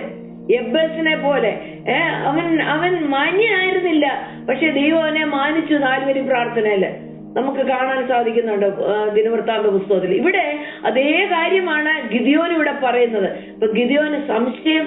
ഗിദെയോൻ പറയുന്നത് ഞാൻ ഏറ്റവും ചെറിയതാ. പക്ഷെങ്കില് ഗിദെയോൻ എന്ത് ചെയ്തു? അതിന്റെ അടുത്ത 17 തൊട്ട് 22 വരെയുള്ള വാക്യം വായിച്ചാല്, ഞാൻ നിന്നെ വിടാൻ പോകുക എന്നൊക്കെ പറഞ്ഞപ്പോഴ് പിന്നെ ആദ്യം പറഞ്ഞു, എനിക്ക് ഒരടയാളം, നീ എന്നോട് സംസാരിക്കുന്നതിന് നീ തന്നെ എന്നതിന് എനിക്കൊരു അടയാളം കാണിച്ചു തരണമേ, എനിക്കൊരടയാളം കാണിച്ചു തരണമേ എന്ന് പറഞ്ഞിട്ട് ദൈവത്തിനൊരു യാഗത്തിനുള്ള സെറ്റപ്പ് എല്ലാം ഗിദെയോൻ അവിടെ ചെയ്തു. 17 തൊട്ട് 22 വരെയുള്ള വാക്യങ്ങളില് ഗിദെയോൻ എന്ത് ചെയ്തു? അവിടെ പിന്നെ മാംസവും പുളിപ്പില്ലാത്ത വടയും എല്ലാം കൊണ്ടുവന്ന് പാറമേൽ വെച്ച് ചാറ് അതിന്റെ മേൽ ഒഴിച്ച് ആ ദൂതനെ സൽക്കരിക്കുന്ന ഗിദെയോനെ എന്ന് പറഞ്ഞ ഒരു യാഗപീഠം അവിടെ പണിയുന്ന ഗിദെയോനെ നമുക്കിവിടെ കാണാൻ കഴിയുന്നു. അപ്പോൾ ഇതൊക്കെ നോക്കിക്കഴിഞ്ഞാൽ എന്ത് യോഗ്യത കൊണ്ടാണ് പരാക്രമശാലി എന്നുള്ളൊരു വിളി, എന്ത് യോഗ്യത കൊണ്ടാണ് നിന്റെ കൈ കൊണ്ട് ഒരു രക്ഷയൻ ഇസ്രായേൽ മക്കൾക്ക് വരുത്തും എന്നൊക്കെ ദൈവം ഇവിടെ പറയുന്നത്. ഒരു ഭയങ്കര ഇൻസെക്യൂരിറ്റി, ഇൻഫീരിയോറിറ്റി കോംപ്ലക്സ് ഉള്ള ഒരു ഗിദെയോനെ നമ്മളിവിടെ കാണുന്നത്. നമ്മൾ ഇന്നലെ പകൽക്കാലം ഒരു കാര്യം മനസ്സിലാക്കണം, നമ്മൾ മുന്നേ വല്ലതും കൊടുത്തിട്ടല്ല ദൈവത്തിന്റെ കൈ നമ്മൾ പ്രതിഫലം വാങ്ങുന്നത്. റോമർക്കെതിരെ ലേഖനം 11:34-35 പറയുന്നു, കർത്താവിന്റെ മനസ്സ് അറിഞ്ഞവൻ ആര്? അവൻ ഗിദെയോനോട് അങ്ങനെ ഇടപെട്ടു. അവൻ അബ്രഹാമിനോട് മറ്റൊരു തരത്തിലാണ് ഇടപെടുന്നത്, അവൻ യാക്കോബിനോട് വേറെ തരത്തിലാ, റാഹാബിനോട് ഇതൊന്നും അല്ലാത്ത മറ്റൊരു തരത്തിലാ, എന്നോട് നിങ്ങളോട് വെവ്വേറെ തരത്തിലാ. കർത്താവിന്റെ മനസ്സ് അറിഞ്ഞവൻ ആര്? അവന് മന്ത്രിയായിരുന്നവൻ ആര്? അവന് വല്ലതും മുന്നമേ കൊടുത്തിട്ട് പ്രതിഫലം വാങ്ങുന്നവൻ ആര്? ഇവിടെ എന്തെങ്കിലും മുന്നമേ കൊടുത്തിട്ട് പ്രതിഫലം വാങ്ങാനായിട്ട് പിന്നെ എന്താ ഗിദെയോൻ ശ്രമിക്കുക, ഞാനൊരു യാഗം അർപ്പിച്ചോട്ടെ എന്ന് പറഞ്ഞിട്ട്, ഓക്കെ നീ അർപ്പിച്ചോ, നിനക്കത് താല്പര്യമാണെങ്കിൽ ചെയ്തു. യോബ് പറയുന്നുണ്ട് 35:7, നീ നീതിമാനായിരിക്കുന്നതിനാല് അവന് എന്തു കൊടുക്കുന്നു? യോബിന്റെ പുസ്തകത്തില് പിന്നെ കൂട്ടുകാർ വന്ന് ചോദിക്കാം, നീ നീതിമാൻ എന്ന് നീ ക്ലെയിം ചെയ്യുന്നുണ്ട്, അതുകൊണ്ട് നീ ദൈവത്തിന് എന്താ കൊടുക്കുന്നത്? അല്ലെങ്കിൽ അവൻ നിന്റെ കയ്യിൽ നിന്ന് എന്ത് പ്രാപിക്കുന്നു? നീ വല്ലതും കൊടുത്തിട്ട് ദൈവം വല്ലതും പ്രാപിക്കുന്നുണ്ടോ? ചുരുക്കം പറഞ്ഞാൽ ഈ വാക്യങ്ങളിൽ നിന്ന് നമുക്ക് മനസ്സിലാകുന്ന, നമ്മൾ വല്ലതും കൊടുത്തിട്ടല്ല ദൈവം നമ്മുടെ ജീവിതത്തിൽ തീർച്ചയായിട്ടും നമ്മുടെ നീതിയായിട്ടുള്ള നടപ്പ്, നമ്മുടെ ശുദ്ധീകരണം, ഇതെല്ലാം ദൈവം നമ്മളിൽ നിന്ന് ആഗ്രഹിക്കുന്നു. അതിനെല്ലാം ഒരു റിവാർഡുണ്ട്, അതിനൊക്കെ ഒരു റിവാർഡുണ്ട്. പക്ഷെങ്കിൽ രക്ഷയ്ക്ക് കാരണമായി തീരുന്നത് നമ്മുടെ ഒരു നല്ല നടപ്പ് കൊണ്ടൊന്നുമല്ല. നമ്മളേറെ കുനിഞ്ഞിരിക്കുമ്പോൾ വിശ്വാസവും ദൈവത്തിന്റെ ദാനമാണ്, കൃപ തന്നെയല്ല, കൃപയും വിശ്വാസവും ദൈവത്തിന്റെ ദാനം. അത് എഫെസ്യ ലേഖനം നമ്മളെ പഠിപ്പിക്കുന്നത്. ദൈവത്തിന്റെ ദാനം എന്ന് വരേണ്ടതിന് അതൊരു ഹോളി ഫെയ്ത്ത്. അപ്പോൾ ഗിദെയോൻ എങ്ങനെയാണ് പരാക്രമശാലി എന്നുള്ളത് വിളിച്ചതിന് റെസ്പോണ്ട് ചെയ്തത്? സംശയം, ഞാൻ ഏറെ ചെറിയവനാ, ഞാൻ വല്ലതും ഒന്ന് തന്നിട്ട്, കർത്താവ് ഞാൻ വല്ലതും, ഏതായാലും ഇത്രയും കാര്യങ്ങളൊക്കെ പറഞ്ഞില്ലേ, എന്തെങ്കിലും ഒന്ന് ഞാനൊന്ന് വന്നിട്ട് വെള്ളമെങ്കിലും കുടിക്കാതെ എങ്ങനെ പോകുന്നത് എന്നുള്ളൊരു മനോഭാവമാണ് ഇവിടെ ഗിദെയോനിൽ നമുക്ക് കാണാൻ കഴിയുന്നത്. ദൈവം അതൊക്കെ അങ്ങ് അനുവദിക്കുക. ഒരപ്പന്റെ മുമ്പില് ഒരു കൊച്ചു കുഞ്ഞ് വന്നിട്ട് ഒരു മസിലുപിടുത്തം ചെയ്യുന്നു, അപ്പന്റെ കയ്യിൽ വല്ലതൊക്കെ കൊടുക്കുമ്പോൾ അപ്പനൊരു പക്ഷെ അത് ആവശ്യമില്ല എങ്കിലും അത് വാങ്ങിക്കുന്നു. കുഞ്ഞു വെച്ചു കൊടുക്കും, ചിലപ്പോൾ നിലത്തുനിന്നൊക്കെ പെറുക്കിയതായിരിക്കും, ഒരു ബ്രെഡിന്റെ കഷ്ണം എടുത്ത് അപ്പന്റെ വായിൽ വെച്ചു കൊടുക്കും. അത് കൊള്ളത്തില്ലെന്ന് അപ്പൻ അറിയാമെങ്കിലും കുഞ്ഞ് തന്നതായതുകൊണ്ട് അപ്പൻ അത് വാങ്ങിക്കും. ഇതാണ് നമ്മുടെ സ്വർഗത്തിലെ അപ്പൻ. നമ്മളിലെ എന്തെങ്കിലും വെടിപ്പ് കണ്ടിട്ടൊന്നുമല്ല.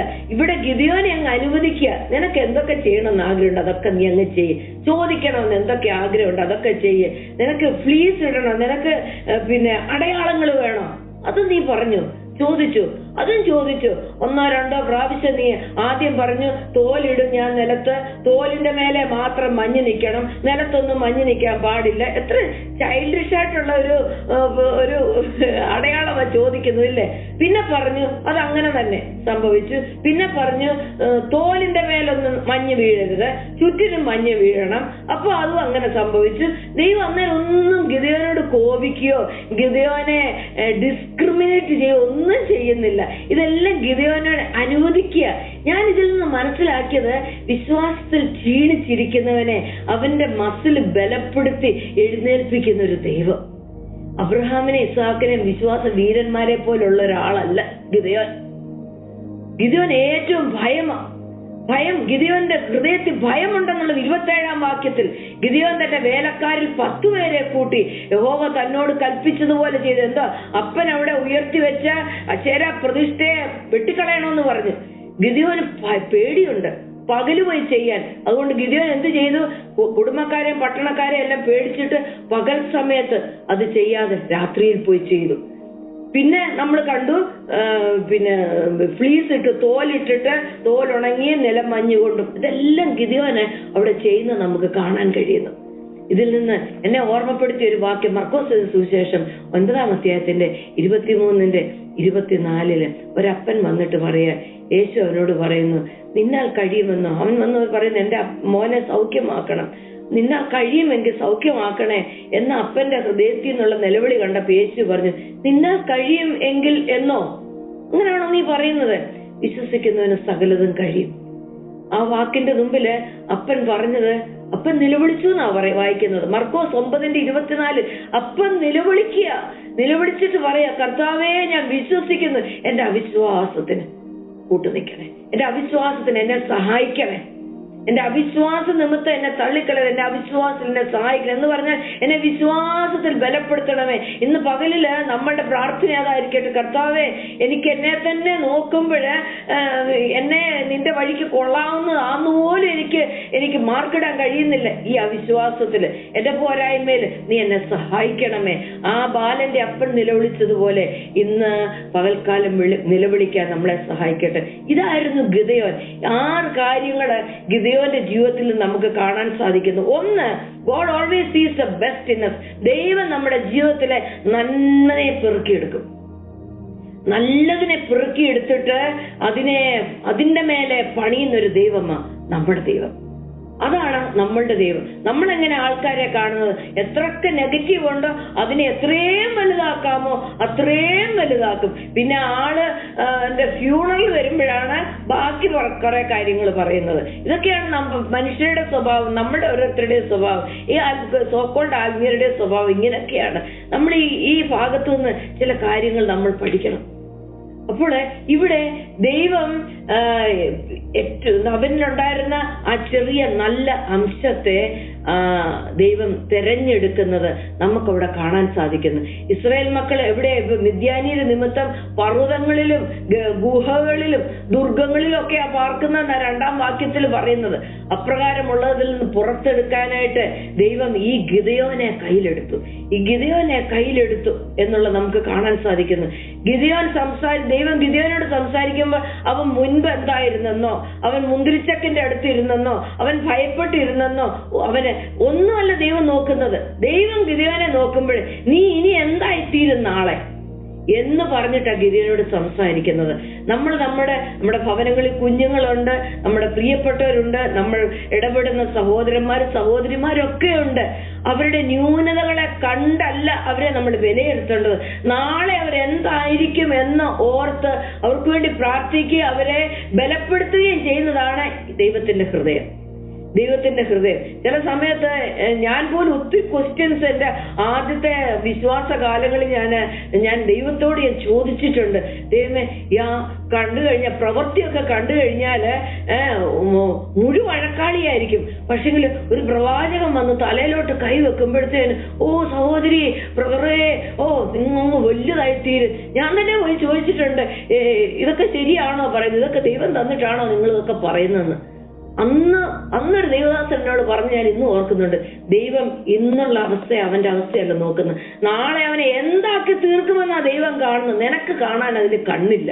ഇന്ന് പലപ്പോഴും ആ കണ്ണ് നമുക്കില്ല. ഇന്ന് നമ്മളെ നോക്കിയിട്ട് ദൈവം വിളിക്കുക, പരാക്രമശാലിയെ, യഹോവ നിന്നോട് കൂടെയുണ്ട്, നിന്നിൽ കൂടി എനിക്ക് ചിലരെയൊക്കെ രക്ഷിച്ച് പുറത്തെടുക്കണം. മലയിലും ഗുഹകളിലും ഗർത്തങ്ങളിലും അധോഭാഗങ്ങളിലൊക്കെ ജീവിക്കുന്നവരെ പുറത്തെടുക്കാനായിട്ട് ഈ ബലഹീനയാകുന്ന സംശയങ്ങൾ നിറഞ്ഞു നിൽക്കുന്ന എന്നെയും നിങ്ങളെയും ദൈവത്തിന് ആവശ്യമുണ്ട്. അടയാളങ്ങൾ വേണോ? ചോദിച്ചോ, ഞാൻ തരാം. ക്ഷമയോടെ ദൈവം നമ്മളെ അതിനെ അഭ്യസിപ്പിക്കും. ദൈവം നമ്മുടെ കൂടെ നിൽക്കും. ദൈവത്തിന് അർപ്പിക്കാൻ ഗിദെയോന്റെ എന്തെങ്കിലും ഒരു ആവശ്യം, ഗിദെയോൻ എന്തെങ്കിലും ഗിദെയോനിൽ നിന്ന് ദൈവം ഒന്നും ആഗ്രഹിച്ചില്ല. ഒരു ശക്തനായ യോദ്ധാവാകാൻ ഗിദെയോന് എന്തൊക്കെ ക്വാളിഫിക്കേഷൻ ഉണ്ട്, ഒന്നും ഈ ദൈവം ചോദിക്കുന്നില്ല, ദൂതൻ ചോദിക്കുന്നില്ല. എന്ത് കഴിവുകളാ ഉള്ളതെന്നൊന്നും ദൈവം ചോദിക്കുന്നില്ല. ദൈവം അതൊന്നുമല്ല കാണുന്നത്.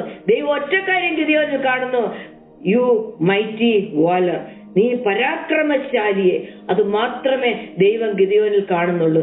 തന്റെ തെറ്റുകളും ബലഹീനതകളും മറികടന്നിട്ട് അതിനൊക്കെ അപ്പുറമായിട്ട് അവനെക്കുറിച്ച് ഏറ്റവും നല്ലത് മുൻപിൽ കാണുന്ന ദൈവത്തെ നമുക്ക് കാണാം. പൗലോസ് അപ്പോസ്തലൻ 1 കൊരിന്ത്യരുടെ 1-ാമത്തെ 26-29 എന്താ പറയുന്നത്? സഹോദരന്മാരെ, അല്ലെ സഹോദരിമാരെ, നമുക്കെന്ന് പറയാമല്ലോ. സഹോദരന്മാരെ എന്ന് വിളിക്കുമ്പോൾ ഒരു സഭയെ നോക്കിയിട്ടാണ് വിളിക്കുന്നത്. അതിനകത്ത് നമ്മളൊക്കെ ഉണ്ട് കേട്ടോ. നിങ്ങളുടെ വിളിയെ നോക്കുവിൻ. ജ്ഞാനികളേറെയില്ല, ലോകാഭിപ്രായ പ്രകാരം ജ്ഞാനികളേറെയില്ല. ലോകം നോക്കുമ്പോഴേ നമുക്ക് വലിയ ജ്ഞാനമൊന്നുമില്ല. ബലവാന്മാരേറെയില്ല, കുലീനന്മാർ വേറെയില്ല. പക്ഷെങ്കിൽ ജ്ഞാനികളെ ലജ്ജിപ്പിക്കാൻ ദൈവം ലോകത്തില് പോഷത്വമായത് തിരഞ്ഞെടുത്തു. ബലമുള്ളതിനെ ലജ്ജിപ്പിക്കുവാൻ ദൈവം ലോകത്തിൽ ബലഹീനമായത് തിരഞ്ഞെടുത്തു. ഉള്ളതിനെ ഇല്ലായ്മയാക്കുവാൻ ദൈവം ലോകത്തില് കുലഹീനവും നികൃഷ്ടവും ഏതുമില്ലാത്തത് തിരഞ്ഞെടുത്തു. ഇന്ന് രാവിലെ ഞാൻ ഈ വാക്യം ഞാൻ നിന്നോട് ഓർക്കുകയും ഞാൻ രൈജാനോട് ഞാൻ ഷെയർ ചെയ്യുകയും ചെയ്തു. ഒരു നന്മയോ ഒരു മേന്മയോ ഒന്നും കണ്ടിട്ടല്ല. ദൈവമേ, അറിവുള്ളവർ എത്രയോ പേരുണ്ട്, എത്ര സ്കോളേഴ്സ് ഉണ്ട്, എത്രയോ തിയോളജിയൻസ് ഉണ്ട്, തല നിറച്ച് അറിവുള്ളവരുണ്ട്. പക്ഷെങ്കില് അങ്ങനെയുള്ള അറിവുള്ള പലരെയും ഞാൻ കണ്ടിട്ടുണ്ട്. പക്ഷെങ്കിൽ ഒരു കാര്യം അവർക്ക് മിസ്സിങ്ങാ, അഭിഷേകമില്ല. ഒരു കാര്യം അവർക്ക് മിസ്സിങ്ങാ, ദൈവത്തിന്റെ കരങ്ങളിൽ കൂടി അറിവുകൾ ഒഴുകുന്നില്ല. അത് നിമിത്തം ദൈവകരങ്ങളിൽ അവർക്ക് പ്രയോജനപ്പെടാനോ ഹൃദയങ്ങളിൽ കടന്നു ചെല്ലാനോ അവരുടെ വാക്കുകൾക്ക് അവരുടെ അറിവുകൾക്കോ കഴിയുന്നില്ല എന്നുള്ളതാണ്.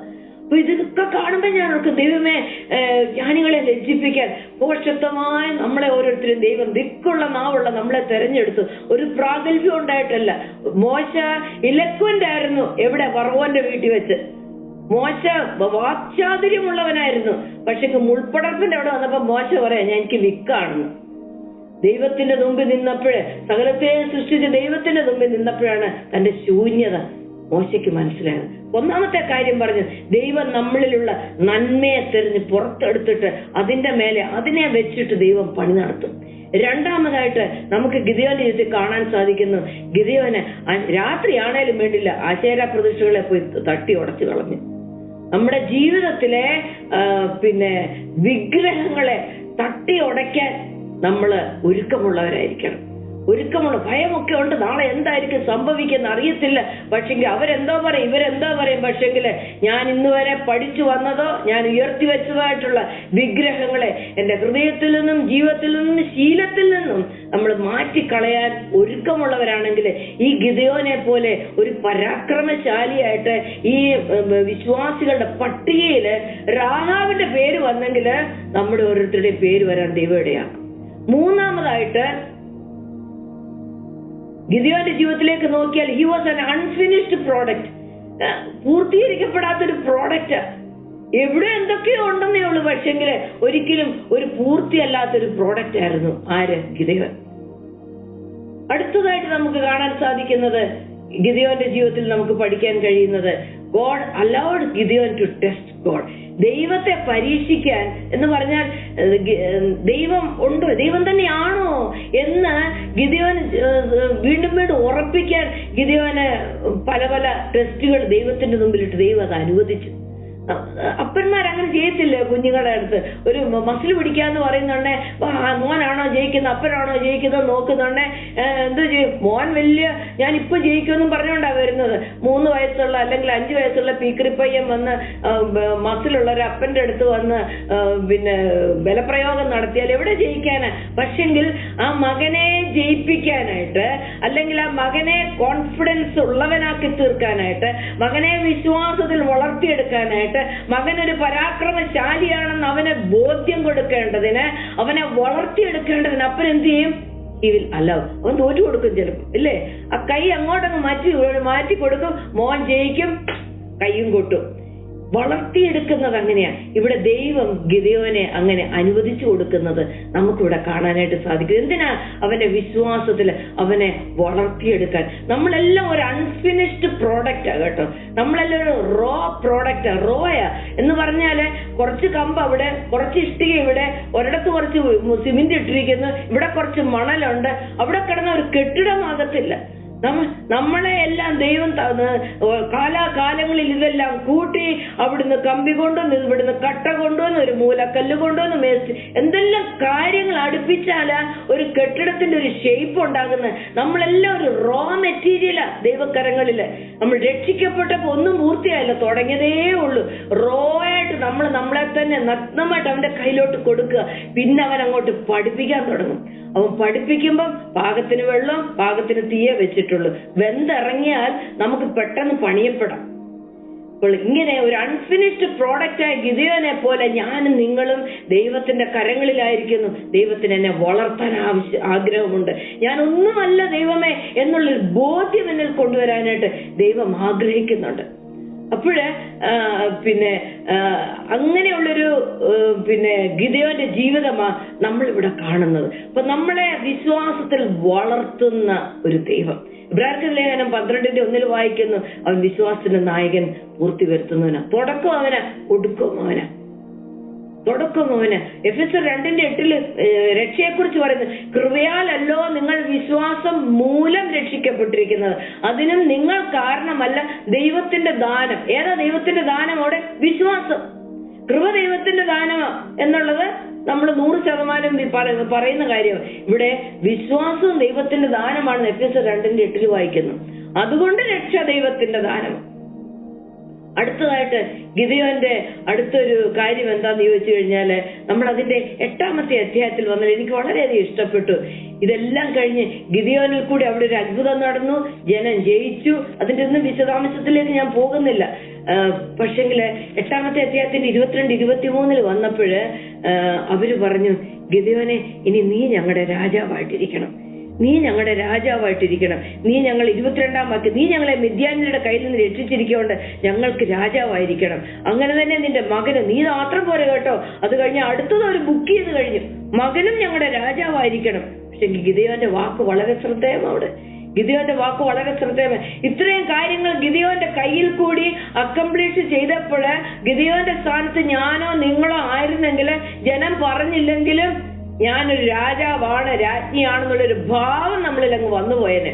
ഇവിടെ ഇത്രയും കാര്യങ്ങൾ ഒരിക്കലും സ്വപ്നം കാണാത്ത കാര്യം ഗിദെയോന്റെ ജീവിതത്തിൽ കൂടി ദൈവം ചെയ്തിട്ട്, അതെ ഇവര് പറഞ്ഞു നീ ഒരു രാജാവ് ആകണം, മോനും രാജാവായിക്കോ, ഒരു കുഴപ്പമില്ല, ഞങ്ങള് തുറന്ന ഹൃദയത്തോടെ സ്വീകരിക്കാം. പക്ഷെങ്കില് ഗിദെയോന്റെ മറുപടി 23ാമത്തെ വാക്യത്തില്, ഞാൻ നിങ്ങൾക്ക് രാജാവാകയില്ല, ഞാൻ നിങ്ങൾക്ക് രാജാവാകത്തില്ല, എന്റെ മകനും രാജാവാകത്തില്ല, ഞാനാകത്തില്ല, വേണേ മകനെ ആക്കിക്കോ, അങ്ങനെയും പറഞ്ഞില്ല.